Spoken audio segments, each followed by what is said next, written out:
राजस्थान में एसआई भर्ती परीक्षा 2021 में हुए भ्रष्टाचार के और धांधली को लेकर हनुमान बेनीवाल ने इस परीक्षा को रद्द करने की मांग की है। इसके साथ ही राजस्थान लोक सेवा आयोग के पुनर्गठन की मांग भी की है। इसके लिए हनुमान बेनीवाल युवाओं के साथ धरना प्रदर्शन कर रहे हैं।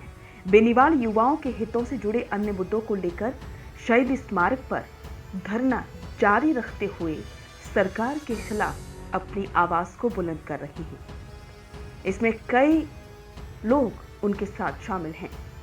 बेनीवाल अब आंदोलन के अगले चरण की तैयारी भी कर रहे हैं।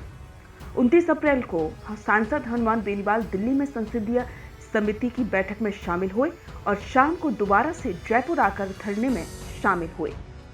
उन्होंने धरना स्थल पर संबोधित करते हुए कहा कि ये लड़ाई सिर्फ एक भर्ती की नहीं बल्कि व्यवस्था के भ्रष्ट और अपारदर्शी ढांचे के खिलाफ है। हनुमान बेनीवाल के साथ इस धरने में भारतीय जनता पार्टी के नेता और साथ में कांग्रेस के भी कई पदाधिकारी शामिल हुए।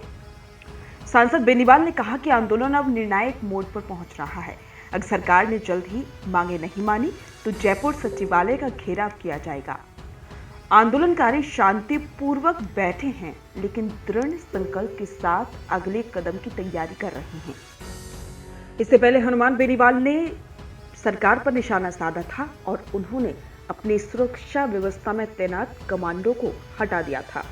बेनीवाल ने कहा कि उनकी सुरक्षा के लिए सरकार ने बिना आधुनिक हथियारों के सुरक्षा गार्ड भेज दिए थे जिनका कोई औचित्य नहीं था। उधर नागौर एसपी ने केवल नागौर जिले की सीमा में सुरक्षा बढ़ाई। बेनीवाल ने सरकार से पूछा कि अगर उन पर कोई हमला हुआ तो उसका जिम्मेदार कौन होगा।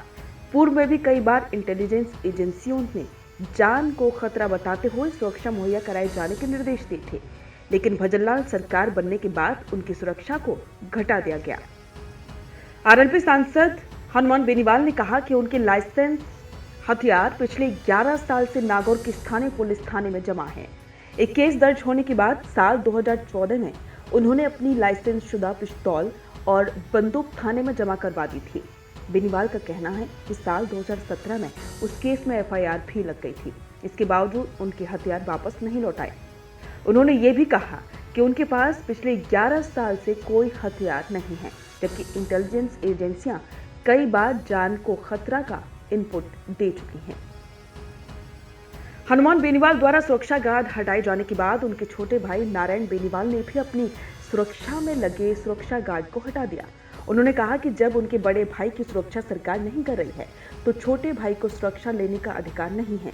गौरतलब है कि राज्य सरकार ने नारायण बेनीवाल की सुरक्षा में एक गनमैन रखा था, जो कि अब उन्होंने वापस कर दिया है।